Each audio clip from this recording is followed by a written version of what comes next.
अपने खेत में हल चला, उनको क्या लेना, रन मरो, ये राजा मर जाएंगे उनके हम राजा, क्योंकि सब हिंदू राजा ही थे। मुसलमानों के आने के पहले सब हिंदू राजा।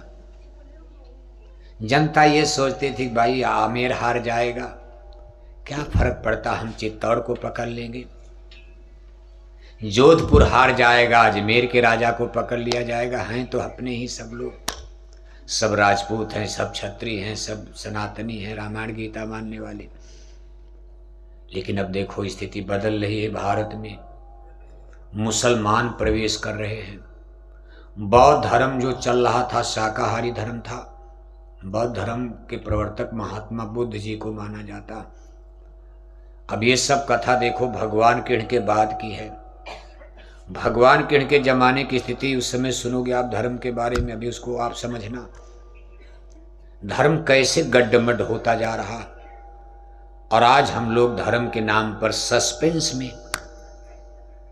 हम सब लोग दुविधा में हैं, संकट में हैं। कोई सही सलूशन, सही निदान नहीं निकल पा रहा। भारत के बड़े बड़े शंकराचार्य, बड़े बड़े ज्ञानी विज्ञानी, आचार्य प्राचार्य, ये भी धर्म की सही परिभाषा जनता के सामने नहीं दे पा रहे। जनता नाराज है, भाई ये तो ब्राह्मणों का धर्म है।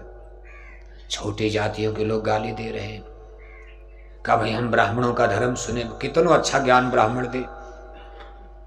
आज तमाम हिंदू जातियां ब्राह्मणों के नाम पर गालियां दे रही, सुनने को तैयार नहीं। छोटी जाति के लोग कथा सुनाने जाएंगे, ब्राह्मण नाराज होंगे। कहा ना, हम हिंदू धर्म के श्रेष्ठ गुरु हैं, एक दलित आदमी हमको कथा सुनाएगा। कभी कभी आप इस पर झगड़ा भी देख रहे हो। तो धर्म बड़ी बुरी गति में फंस चुका है। लेकिन जब आप पीछे मुड़कर देखोगे तो ऐसी स्थिति नहीं थी। भारत में महात्मा बुद्ध जी का धर्म शाकाहारी, महावीर साहब का भी धर्म शाकाहारी, वैष्णव धर्म आर्य समाजी, जिसको स्वामी दयानंद सस्ती ने स्थापित कराया। आर्य समाज में तो लोग लहसुन प्याज भी नहीं खाते थे। वैष्णव धर्म, शैव धर्म, शैव धर्म माने भगवान शंकर को मानने वाले, वैष्णव धर्म माने भगवान विष्णु को मानने वाले। भगवान श्री कृष्ण के शरीर त्यागने के बाद, महाभारत के युद्ध के बाद दूसरा संकट आया था द्वारिकापुरी में, जब यादवों की लड़ाई हुई है। ये भी बहुत नृशंस, बड़ा ही दर्दनाक हादसा हुआ था। आप सुनते हो 56 कोटि यदुवंशी लड़ करके मर गए। कोटि माने करोड़ नहीं, 56 करोड़ आदमी एक मैदान में कहाँ है बताओ आप। आपकी सीकर में कहीं 10 लाख आदमी आ जाएं तो टट्टी पेशाब की आफत हो जाएगी। 56 कोटि का मतलब उस समय यदुवंशियों के 56 वंश, 56 गोत्र, 56 शाखाएं चलती थी। जैसे जाति में भी जाते, जैसे आपके जाट में भी कई गोत्र है, कई वंश है, कई शाखाएं हैं। 5000 साल पहले यदुवंशियों की 56 शाखाएं थी। वृश्चिक वंश, कुकर वंश, भोज वंश, तमाम वंश, अलग अलग गोत्र। वृश्चिक वंश में भगवान श्री कृष्ण ने जन्म लिया था। इस 56 गोत्रों के अलग अलग चौधरी यानी सरदार हुआ कर उस समय के सिस्टम के अनुसार। यही 56 कोटि 56 वंश के लोग आपस में लड़ करके मरे थे। बड़े बड़े सरदार मरे थे, जनता नहीं। जनता से क्या लेना देना। जनता भी गांव गांव में अपना अपना मान करके सब लड़ करके मरे। बहुत बड़ा यानी बहुत बड़ी पावर, यानी यदुवंशियों की जो सुपर पावर थी, मिलिट्री पावर, जिसमें बड़े बड़े लैंड लॉर्ड, सामन, जमींदार, ये बड़े बड़े सरदार, वीर, वो लोग मर गए। छोटे तबके की जनता जैसे किसान हैं, ज़्यादातर यादव लोग तो गाय भी चराते थे, गोपाल नाम में पड़ गया, ग्वाला गोपाल। ये छोटे तबके की जातियाँ, छोटे छोटे लोग बच गए थे। लेकिन उच्च वर्गीय, जिसको क्रीमी लेयर कहते हैं, उच्च वर्ग के यादवों का विनाश हो गया था, ऊपर वालों का। और झगड़ा हुआ था गद्दी को लेकर। कृष्ण भगवान के बाद गद्दी पर कौन बैठेगा। भगवान के उनके 59 लड़के थे, कहा दादा की गद्दी हमको मिले। दूसरे वंश वालों ने कहा नहीं नहीं, अब की ट्रांसफ़र होना चाहिए, भाई एक ही वंश में नहीं रहे। इसी बात का फैसला नहीं हो पाया, अंत में शराब पीने लगे थे। ऐसा इतिहास मिलता कि भगवान के उनके बुढ़ापे में यदुवंशी बेलगाम हो गए। बुढ़ापा में आप क्या करोगे? बुढ़ापे में आपके घर में बेटा बेटी बेलगाम हो जाए, आपकी कौन सुनता? आप चारपाई पर पड़े हो। अब आप नौकरी से रिटायर हो गए, आप गठिया पकड़ लिया, बात पकड़ लिया, बीपी के मरीज हो, कुछ बोलोगे तो हाँ फेफड़ा दम फूलती है। आपकी घर में कौन सुनेगा? लोग डांट देंगे, दादा चुप रहो, आपका जमाना गया, ये नया जमाना है। बुढ़ापे में फिर भगवान के उन पर भी समय आ गया। भगवान थे लेकिन शरीर तो शरीर हाड़ मांस का, उनका भी शरीर बुढ़ापे में, और कौन सुनता? उनके 59 लड़के में कई दर्जन लड़के ही शराब पीने लगे। बताओ आप, जिनको भगवान कहा जाता, उनके 59 पुत्रों में कई पुत्र शराब पीने लगे। संगत में बिगड़ गई, संगत बिगड़ गई यादों की। को न कुछ संगत पाए नसाई, सत्संग की कमी से तो समाज बिगड़ेगा। 60 सुधरे सत्संगत पाई, अच्छी संगत, सत्संग मिलेगा तब तो good idea, good behaviour, good thinking. जब हमारे समाजों में सत्संग की कमी होगी तो हमारे बाल बच्चों का, बेटे बेटियों का चाल चरित्र अच्छा बनेगा खराब बनेगा? वो भले अंग्रेजी बोलेंगे लेकिन शराब पिएंगे, फर फर फर फर अंग्रेजी बोलेंगे, और उसी अंग्रेजी का उनको घमंड भी होगा कि पूरे गांव में मुझसे बड़ा विद्वान कोई नहीं। लेकिन वो शराब पीने लगेंगे। सत्संग का शिक्षा और संस्कार दो अलग अलग चीज है। शिक्षा तो स्कूल कॉलेज दिल्ली बंबई बेंगलोर हैदराबाद सबको मिल रही, लेकिन संस्कार के लिए तो सत्संग के स्कूल में चलना पड़ेगा। 60 सुधरे सत्संगति पाई। कभी कभी ये भ्रम होता है, हम लोग यही धोखा खा गए कि हम लोग शिक्षा से ही जमाना बदल लेंगे, संस्कार ठीक हो जाएगा। ऐसा होता नजर नहीं आ रहा। संतों की वाणी कभी वृथा नहीं हो सकती। शिक्षा तो आपके गांव में खूब मिल गई, बेटे बेटियां सब लोग पढ़े लिखे, इंटेलेक्चुअल ग्रेजुएट। हरियाणा में देखो, पंजाब में देखो, राजस्थान में देखो, सब लोग पढ़े लिखे, बीए में पास। लेकिन लिए दिए इनके चाल चरित्र को जरा देखो आप। आज हमारे बेटे ही नहीं बेटियां शराब पीने लगी। बताओ आप, गप नहीं बोल रहे, जब आपको पता लगेगा। अभी नहीं, एक ही मछली तालाब को गंदा कर देती है।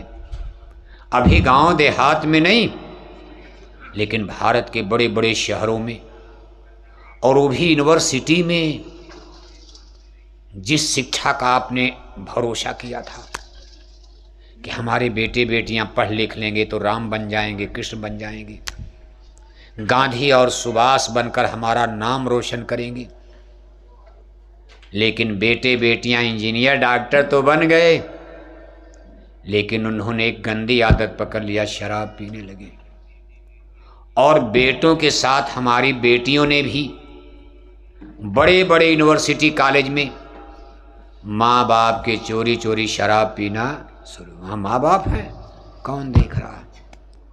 वहाँ के बड़े बड़े होटल वार क्लब में हमारी बेटियां 11-11 बजे रात तक शराब पी रही हैं। किसी जाने अनजाने के हाथ में हाथ डालकर आधी रात तक नंगा नाच रही हैं, डांस हो रहा है। आपको क्या पता है? तब तक उनको बहलाकर फुसलाकर धोखा देकर कोई जंगल लेकर भाग गया। पता लगा कि उसका बॉयफ्रेंड था। क्या था? अब अंग्रेजी है, माँ बाप को पता नहीं बॉयफ्रेंड क्या होता है, ऐसी अंग्रेजी ला दिया। तब तक तो बेटी की जान ही चली, बॉयफ्रेंड ने ही बेटी को मार डाला। 6 महीना के बाद खोजते खोजते पुलिस खोज रही, शासन खोज रहा, माँ बाप रो रो कर बुरा हाल है। महीना 2 महीना के बाद बेटी की कटापटा मुर्दा लाश आंख निकाल दी गई है, टांग तोड़ दी गई है, पेट फाड़ दिया गया है, सड़क के किनारे, कहीं नहर के किनारे, जंगल में बेटी की कटी पटी मुर्दा लाश मिल रही है। ये शिक्षा है। ये शिक्षा वेस्टर्न कल्चर इसको कहते हैं, भारत की नहीं है। जिस पर हमको आपको बड़ा गरूर था, भरोसा था कि हम अच्छा समाज बना लेंगे।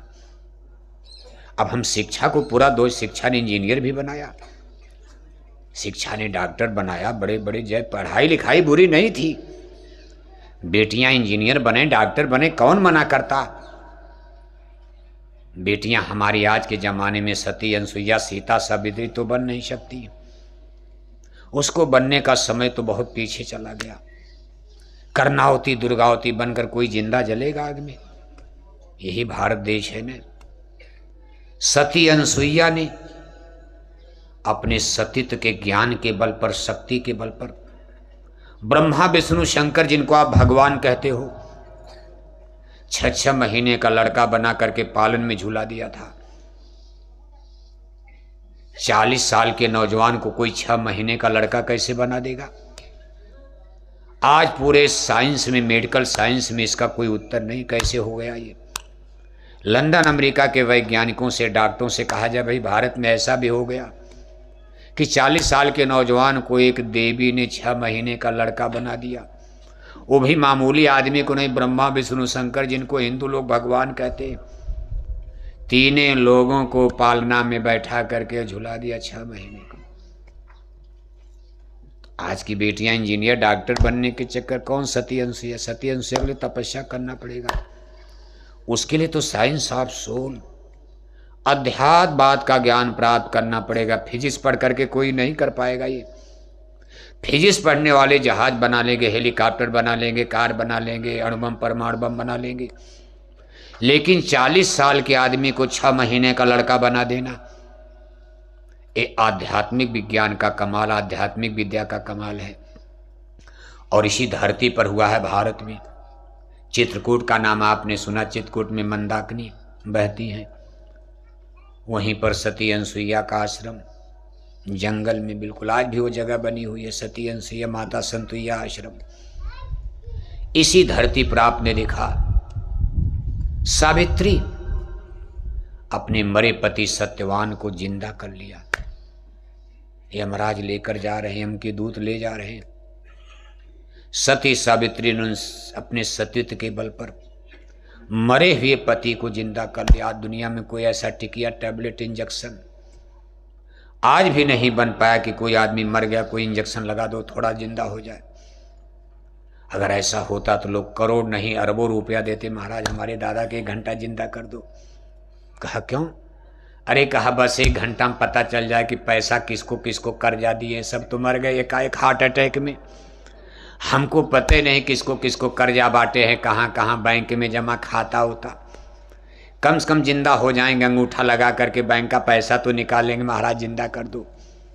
1 करोड़ खर्चा करेंगे, हमारा 1 अरब बैंक में नहीं तो डूब जाएगा। दादा मर गए हार्ट अटैक में, वो भी ऐसा अटैक आया आधी रात को कि हमको पता नहीं चला, साइलेंट अटैक आ गया। दादा खा पी कर आराम से सोए, रात में ही राम नाम। ऐसी भी तो बीमारी आ गई, साइलेंट अटैक, किसी को पता नहीं, बगल में पता नहीं, दादा मर गए। सुबह हिलाया डुलाया तो पता चला राम नाम। अब उनका सब पैसा फंसा हुआ है, कहाँ कहाँ है। लेकिन आज तक दुनिया में कोई ऐसा इंजेक्शन लंदन अमेरिका नहीं बना पाए। लेकिन मरे पति को जिंदा कर लिया, सती सावित्री का नाम आता। अब इसको हम लोग कल्पना मानते हैं, खिस्सा कहानी। आज के पढ़े लिखे लोग जैसे किसी से कहा जाए भाई जहाज, कहा रे महाराज हम जहाज बैठना जानते, हम बनाना क्या जाने। लेकिन जिसने जहाज बनाया होगा, नक्शा पहले जिसके दिमाग में आया होगा, वो भी, उसका भी दिमाग देखो आप। आज हम लोगों को छोड़ दिया जाए हवाई अड्डे, जहाज पर बैठना नहीं जानते। कितने लोग इधर उधर भटकते रहेंगे टिकट लेकर महाराज, तब उसमें रहते हैं, कर इधर चलो इधर चलो इधर चलो। बताने वाले न मिले तो आप जहाज में बैठ नहीं पाओगे, उसकी ऐसी कठिन प्रक्रिया है। लेकिन जिसने जहाज बनाया होगा वो भी तो कोई दिमाग रहा होगा। जहाज बना दिया, अणुबम परमाणु बम बना दिया, हेलीकॉप्टर बना दिया, कार बना दिया, मोटर बना दिया। आम आदमी तो एक सुई बनाना नहीं जान सकता। सुई कैसे बनी होगी सुई? जिसके दिमाग में सब चीजें आई होंगी वो लोग भी तो आदमी थे। लेकिन कुल के बावजूद जिसने इतना बड़ा काम कर दिया, मरे आदमी को जिंदा करवा लिया, वो भी तो कोई विद्या थी। इसलिए आज के इस जमाने में चीजें कल्पना लगती हैं कि गप है, क्योंकि हम लोग बहुत आगे निकल चुके हैं उधर से। अब आगे गए हैं कि पीछे गए हैं? आगे सतयुग है, चूंकि टाइम गोल चक्कर में चलता है। ये नहीं कि बहुत आगे चले गए हैं। जैसे गोल चक्कर, गोल परिधि बना दी जाए, उस पर आपसे कहा जाए दौड़ो, तो दौड़ते दौड़ते दौड़ते दौड़ते फिर वहीं आओगे, फिर वहीं से चक्कर लगाओगे। आपकी यात्रा कभी खत्म ही नहीं होगी। पूरा यूनिवर्स, ये सारा ब्रह्मांड गोलाकार है। और कैसा गोलाकार? अंडाकार। जैसे अंडा गोलाकार, ऐसे पूरा ब्रह्मांड राउंड सर्किल में है। इसलिए टाइम और पीरियड भी गोलाकार चलता है।